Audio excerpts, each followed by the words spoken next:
Hi, I'm Nick Paulson. You're watching News 24 Live. I'm joined in studio by Sport 24 editor Garen Lamley to recap the sporting events from the weekend. Bittersweet weekend for South Africa.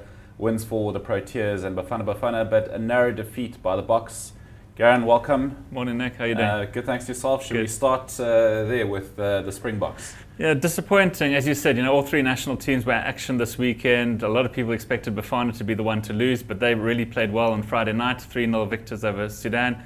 Proteas romping to victory against Australia, but then the Springboks going down to the Wallabies, which was the contentious match of the weekend. Social media going crazy, a lot of controversy in that match. Yellow cards, referees, decisions this weekend again in the spotlight. So lots to talk about there.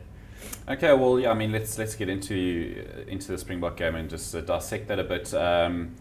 Yeah, a lot of vitriol directed at Morné Steyn for missing that touch find at the end, which but I mean, I think there was a lot more leading up to that, which we can sort of point blame at. Absolutely. The referees have been in the spotlight for a number of weeks now, and certainly in both the matches this weekend. The New Zealand-Argentina game before that, a lot of controversial decisions by the referee in that match. Not so much in terms of affecting the outcome, because New Zealand were fairly comfortable victors. But in the Springbok match, early on, Dwayne Vermeulen penalised for a fantastic tackle. Pretty much copybook how you taught to tackle. He effected one of those tackles. It cost the Springboks 3 points. Then later on in the game, Brian Habana penalised again, shown a yellow card for a high tackle, which bizarrely went to the TMO. I'm not quite sure what happened there, if the TMO actually agreed with the referee or the referee saw it on the big screen, but he stuck with his original decision to sin bin Habana. So they had 10 minutes. The Springboks were down to 14 men. They were 9 points ahead at that time. In the time that he was off, they conceded 10 points to end up losing by a single point. A lot of fingers, as you say, have been pointed at Morné Steyn, because in that 10 minutes before they actually scored, South Africa affected a turnover, got a penalty. All Morné Steyn really needed to do was kick it out, set up the line out. We hadn't lost the line out all match. Victor Matfield more than likely was going to take the ball. We're going to maul the ball up into their half. We would have run out easy victors, perhaps even denied Australia a bonus point. As it turned out, he didn't find touch. Australia counter-attacked, scored a try, and walked away winners. So a lot of controversy, who to blame? Was it Brian Habana? Was it the referee? Was it Morné Steyn? Prior to all that, Ruan Pienaar also kicked out on the full. So there were a lot of fingers being pointed at a lot of players. Sure, it didn't look like a yellow card. I think that was the general consensus.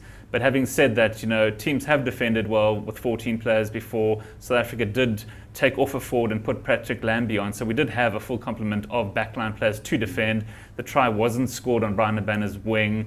So there, it's a bit. Did the yellow cost South Africa? Should they really have been further ahead with all the dominance that they had in both territory and possession in the match? Perhaps, it came back to haunt us that we didn't really implement a game plan that saw us looking to score 4 tries in the bonus point. It was pretty much, we just relied on Morné Steyn to kick penalties, and that was good enough. Our game plan's pretty much gone out the window as far as I can see. Everyone just kicking the ball, kicking out, turnover ball. It's really ugly to watch at the moment. I think South African rugby's actually gone backwards in the last year. And again, I saw an interesting stat that under George Clancy, the referee, we've won 6 out of 8 games.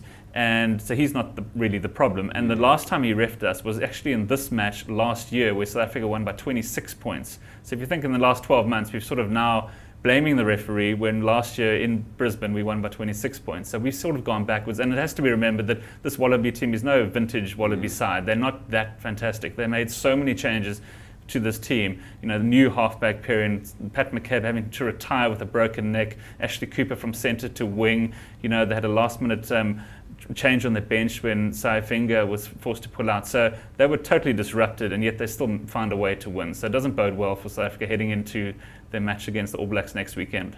We'll be sure to check in on Sport 24 for all your latest sports news, and we'll be keeping you updated throughout the week on News 24 Live with various guests and analysis.